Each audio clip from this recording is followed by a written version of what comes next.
estás observando estos últimos días? Primero te pido una mirada sobre la carta de Cristina y la mirada de ella a la acusación, a la Corte y al Poder Judicial. Bueno, me parece que una mirada que coincide con la de todo el mundo, que es de una gravedad institucional inusitada que una vicepresidenta ataque a la Corte Suprema de esa manera. Y, por cierto, incluso en el cual la acusación estriba de que ha sido quien lideró una persecución política, mediática y judicial en causas que le involucran a ella y a otros funcionarios. Por supuesto que si esto fuera cierto, bueno, habría que hacerle juicio político a los jueces de la Corte, sería una cuestión inadmisible. Pero es muy grave porque esto significa una ruptura del sistema institucional. Los jueces en cualquier democracia constitucional son los que establecen el contrapeso hacia los otros poderes, es decir, quienes tienen que defender los derechos que establecen la Constitución y también establecer los límites para que no haya abusos por parte del Poder Legislativo y el Ejecutivo. Por eso tienen que ser independientes, para poder ser imparciales y aplicar objetivamente la ley a los hechos que se le presentan. Un juez que haga una persecución sería una cosa inadmisible. Ese no es un juez. Y me parece que en la democracia argentina no merece sembrar sospechas de esta naturaleza. Desde ya que los procesos, yo creo que los procesos en materia tan delicada como la corrupción estatal, tienen que ser procesos muy bien hechos, tienen que ser, yo diría, casi inobjetables, precisamente para no dar lugar a este tipo de sospechas. Y se deben valorar todas las pruebas, se debe permitir este ejercicio de la defensa, etc. Eso está muy bien, pero los jueces también tienen que aplicar la ley. Y si hay hechos que lo justifican, hay hechos que se adecuen obviamente a una figura penal, bueno, tiene que sancionarla. La Argentina también ha contraído obligaciones internacionales en materia de lucha contra la corrupción, ¿no? En consecuencia, es muy importante que estos hechos se ventilen públicamente y que la ley se aplique a quien corresponda. Si ha habido excesos, si ha habido demasía, si ha habido errores en los juzgamientos, tienen que ser corregidos por la propia justicia. Pero tratar de encubrir esto en una persecución política me parece sinceramente inadmisible, y sobre todo cuando se trata de causas que a uno mismo lo involucran, ¿no? Porque en realidad la denuncia está hecha quien está imputada en varias causas y tendrá que probar su inocencia, que es probable que en algunas deba ser inocente, en las causas, no a través de la diatriba política. Desde el punto de vista técnico, vamos a aprovechar el conocimiento de Ricardo Gil Lavedra, ¿cuándo alguien es un preso político? Porque hoy se está apelando a esta figura. Dicen, hay presos políticos. ¿Cuándo es un preso político y cuándo no lo es, técnicamente? Bueno, un preso político es aquel que está o acusado de delitos de índole políticos o acusado sin hechos por ser perseguido, bueno, por ser un opositor, por ser alguien contrario a un régimen determinado, etcétera. Esto es propio, obviamente, de las dictaduras. Cuando la razón de la prisión, de la detención o del proceso es política, no por un hecho que haya cometido. Y en realidad en la Argentina no hay presos políticos. Hay procesados por hechos concretos que se imputan por haber violado la ley y tienen que ser juzgados con todas las garantías como cualquiera. Es decir, se quebraría un principio básico de la democracia, que es la igualdad de todos ante la ley, si hay un trato preferente a los funcionarios estatales, ¿no? Al revés, la Constitución Nacional dice que es un atentado contra la democracia el enriquecimiento de los funcionarios en los casos de corrupción. Es decir, que quien más tiene que ser severo para la aplicación de la ley es el funcionario que la haya infringido. Pablo de León. Doctor, buenas noches. El otro día la famosa Comisión Veraldi, que es este consejo consultivo que armó el presidente, le recomendó en un escrito de 1000 páginas, entre varias propuestas, crear un tribunal que estaría justo abajo de la Corte, como una especie de filtro, y que eso quizás concentraría un montón de trabajo, pero también concentraría el tema de las causas de corrupción. ¿Qué le parece a usted esta idea de que se cree un tribunal que, aparte, en el caso de que se armara este tribunal previo a la Corte, también habría que definir los jueces que le integrarían durante este gobierno? A ver, en primer lugar, no es una idea nueva, ¿no? Hace mucho que se viene diciendo por algunos procesalistas, de la posibilidad de crear un tribunal intermedio en materia de arbitrariedad para que la Corte no entre en estos casos. Es decir, que la idea no es nueva, es una idea que está hace mucho. Después lo que he visto que las propuestas son diferentes, porque el dictamen del Consejo Consultivo, que es un dictamen técnico y tiene muchas partes que son muy buenas, diría de excelente factura técnica, dan distintas respuestas a esto. Unos dicen crear un tribunal absolutamente nuevo, otros dicen aprovechar tribunales existentes como la Cámara de Casación Penal para que sea este tribunal intermedio y crear para los otros fueros otros. En fin, es una idea técnica no nueva. Yo no la comparto técnicamente porque creo que la arbitrariedad no es regulable, que la manera de descomprimir la tarea de la Corte pasa por otro lado, por la posibilidad de que la Corte pueda elegir en qué casos interviene o no, que es el certiorario positivo. Y yo creo que crear una nueva instancia multiplicaría las demoras, porque siempre la Corte podría entrar por arbitrariedad.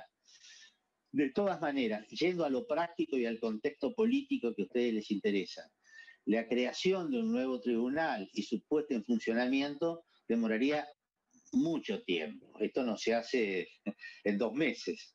Fíjense lo que significaría la discusión de la creación de tribunales intermedios y la cobertura de las vacantes. Yo creo que excede el actual mandato del presidente, ¿no?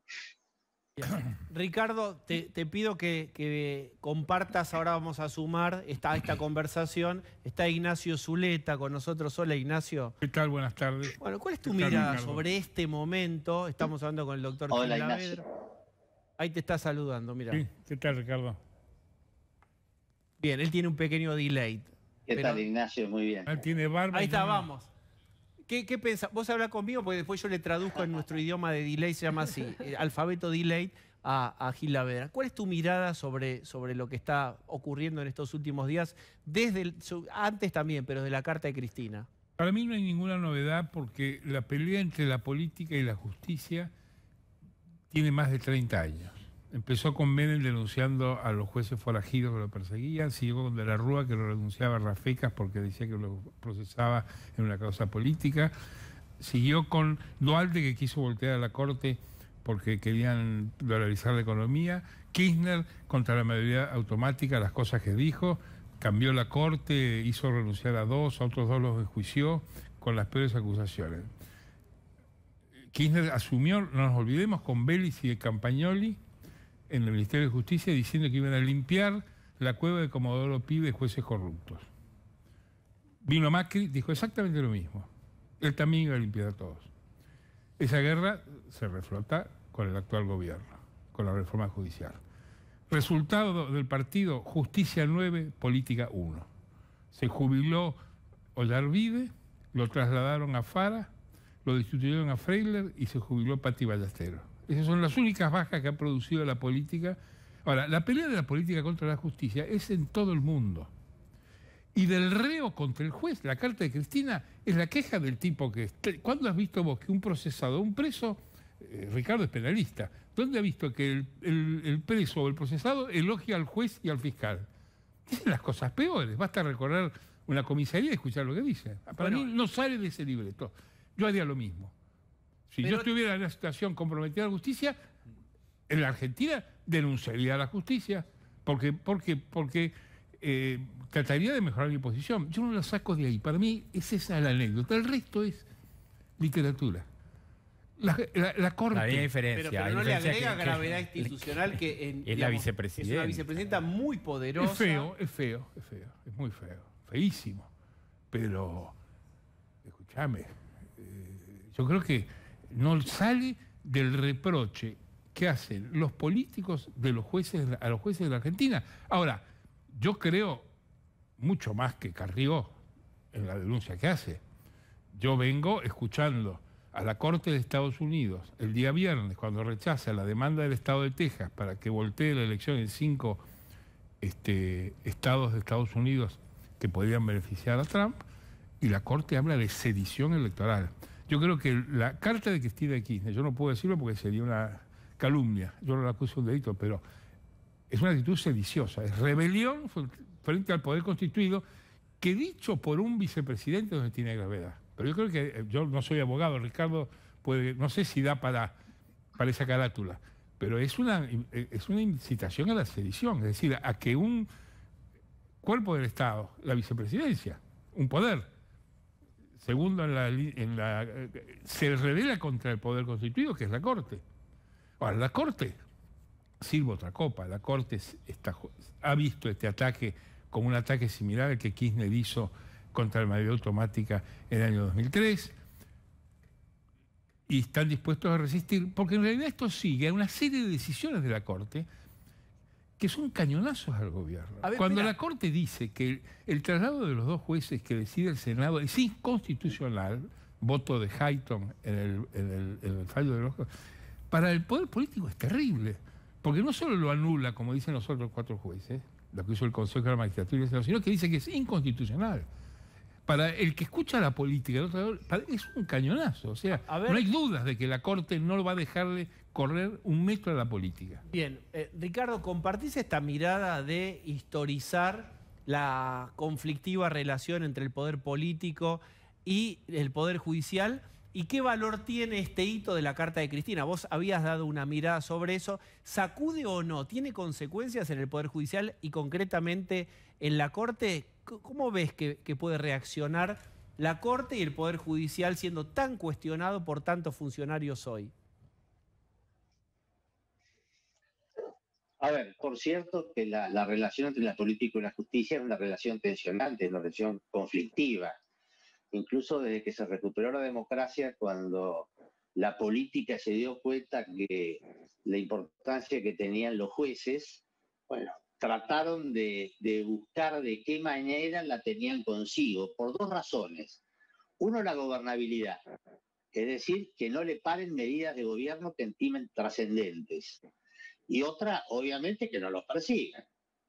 Y esto arrancó sin duda en el 90, arrancó con la ampliación de los jueces de la Corte en ese momento para la mayoría automática, siguió con la servilleta, todo eso nació en el 90, los jueces de Comodoro Pi también para poder taparlo, sin duda.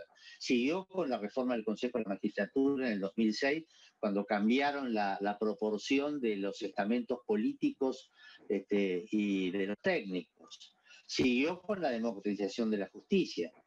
Ahora, en la justicia muchas veces hay un espíritu de autopreservación, y esto ocurrió en el 2013 con la democratización de la justicia, y sinceramente yo creo que los jueces, o la mayoría de los jueces, van a tratar de seguir haciendo su tarea, porque saben que los gobiernos van pasando. Es decir, saben que estas presiones ocurren en un momento, pero luego ellos quedan y los políticos se van yendo, ¿no? Con lo cual, lo que yo creo que sinceramente, yo no creo que la Corte persiga de ninguna manera, pero yo creo que va a seguir cumpliendo su tarea. El caso de los jueces desplazados, como decía bien Ignacio, bueno, la decisión de la Corte en términos generales fue mucho más desfavorable al gobierno. Por cierto que no los repuso de por vida a los jueces, les dijo nada más que por un tiempo, pero en el resto de las cuestiones que resolvió fue desfavorable para el gobierno. Osvaldo. Sí, doctor, buenas noches. Una pregunta. En las comunicaciones de la vicepresidenta, ella describe algunas cosas que son delitos. ¿No está obligada como funcionaria a denunciar los delitos en la justicia? Sí, claro. Sí, por supuesto, por supuesto. Es decir, si fuera ciertas las cosas que dice, porque ella dice muy claramente que el liderazgo de la persecución política, mediática y judicial arrancó desde la Corte. Claro. Lo dice con toda claridad.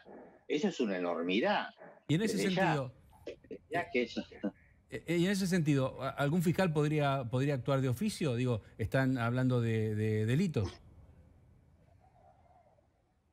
Bueno, a ver, por un lado, el funcionario público está obligado a denunciar en la medida que tiene evidencias que esto lo demuestre. Ya puede decir, no tengo evidencia, tengo sospechas, etcétera. Y por otro lado, hay causas judiciales en las cuales se están investigando el tema este de la famosa, lamentada mesa judicial, el tema también de Dolores, el caso de Dalé. Es decir, hay expedientes que están en trámite sobre eso y habrá que esperar que estos expedientes culminen. Algunos de estos procesamientos, como saben, han sido revocados ahora por el Tribunal Superior. Lo que digo, por supuesto que los imputados tienen derecho a defenderse y pueden plantear las cosas que quieren, y Cristina puede pedir las pruebas, las cosas, nulidades, lo que quiera. Pero estos temas, en una democracia que es constitucional, que se precie de serlo, tienen que resolverse dentro de la justicia, dentro del ámbito de la justicia. Y es muy importante el respeto a las decisiones de la justicia, porque la legitimidad de los jueces no surge del voto popular. La legitimidad de los jueces surge de la credibilidad que la gente que tiene, que son imparciales. El ataque que hace la política, la justicia, corroyéndole esa credibilidad, es muy malo. Le hace muy mal al sistema institucional. A ver, Adriana, última. Sí, ahí la pregunta es, ¿eso configura, como plantea la coalición cívica, un delito amparado en el artículo 36 y es un acto de fuerza contra el orden institucional? ¿Podría prosperar? Mire, a mí me parece que el tema no es para analizarlo tan jurídicamente. Se diría, bueno, formalmente podría ser, pero sustancialmente el tema es político, porque la carta tendió a tener un efecto político, tendió también incluso a tratar de amedrentar o intimidar a todo el resto de los jueces, ¿no? Esta es la verdad. Y hecha por alguien que esté involucrado en esas mismas causas. Por eso yo no me perdería en las cuestiones, sí, puede ser, pero no me perdería tan en cuestiones técnicas. Este es un problema estrictamente político, bueno, que nació cuando la coalición que ganó las elecciones en el año pasado, bueno, tenía adentro a un sector que tenía abiertas causas muy graves de corrupción. O sea que el problema de la tensión que iba a pasar con qué ocurría con esas causas era previsible y está ocurriendo y va a proseguir también.